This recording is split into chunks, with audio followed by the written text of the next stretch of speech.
தமிழுக்கும் தமிழர்களுக்கும் வணக்கம். நேற்றிலிருந்து அதிகமாக நம்ம பார்க்கக்கூடிய ஒரு விஷயம் என்ன அப்படின்னா, கேபிஒய் பாலாவுக்கு எங்கிருந்து பணம் வருது அப்படின்ற ஒரு விஷயத்தையும், அதற்கு அடுத்தபடியாக ஒரு குறிப்பிட்ட யூடியூப் சேனல் பார்த்தீங்கன்னா, பாலா ஒரு பெரிய ஸ்கேம் பண்ணிட்டு இருக்காரு அப்படின்றத வெளிச்சம் போட்டு காட்டியிருக்காங்க.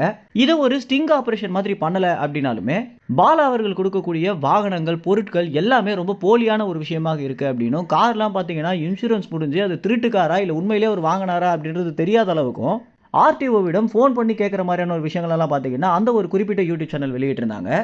இந்த யூடியூப் சேனலுக்கு நேர்காணல் கொடுத்திருந்த பத்திரிகையாளர் உமாபதி பார்த்தீங்கன்னா, நான் சீமான் அவர்களையே இந்த கேபிஒய் பாலா ஏமாத்திட்டான் அப்படின்ற ஒரு விஷயத்த ரொம்ப அழுத்தமாக சொல்லியிருக்காரு.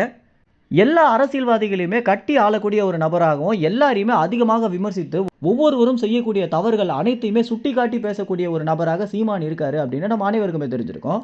இப்படி இருக்கும்போது அண்ணன் சீமானையே பாலா ஏமாத்திட்டான் அப்படின்னும், அதாவது பாலா பார்த்தீங்கன்னா உண்மையிலேயே ஒரு நல்லவன் அப்படின்ற மாதிரியான ஒரு போலி கட்டமைப்புக்குள்ள இருந்துட்டு இருக்கான். இதை அண்ணன் சீமான் அவர்களும் நம்பிட்டாரு அப்படின்றது தான் எனக்கே ஆச்சரியமாக இருக்கு அப்படின்றத பத்திரிகையாளர் உமாவதி பார்த்தீங்கன்னா தெரிவிச்சிருக்காரு. கொஞ்ச நாட்களுக்கு முன்பாக ஒரு தனியார் ஊடகம் பார்த்தீங்கன்னா, பாலா அவர்களுக்கு பாராட்டு தெரிவிக்கும் விதமாக ஒரு நிகழ்ச்சி நடத்தியிருந்தாங்க. இதுல பல்வேறு நட்சத்திரங்களும் அரசியல் பிரமுகர்களும் கலந்துட்டு இருந்தாங்க. இதுல நாம் தமிழ் கட்சியின் தலைமை ஒருங்கிணைப்பாளரான அண்ணன் சீமான் அவர்களும் பார்த்தீங்கன்னா கலந்துட்டு இருந்தாரு. இவர் பேசும்போது நிறைய வார்த்தைகள்ல என்னுடைய மகன் பாலா அப்படின்னும், பாலா ஜெயிச்சது உண்மையிலேயே எனக்கு ரொம்ப பெருமையாக இருக்கு அப்படின்னு சீமான் அவர்கள் பார்த்தீங்கன்னா, யாரையுமே இது வரைக்கும் இப்படி புகழ்ந்தது இல்ல அப்படின்னு சொல்ற மாதிரி சீமான் அவர்கள் பாலாவை ரொம்பவே புகழ்ந்து தள்ளியிருந்தாரு.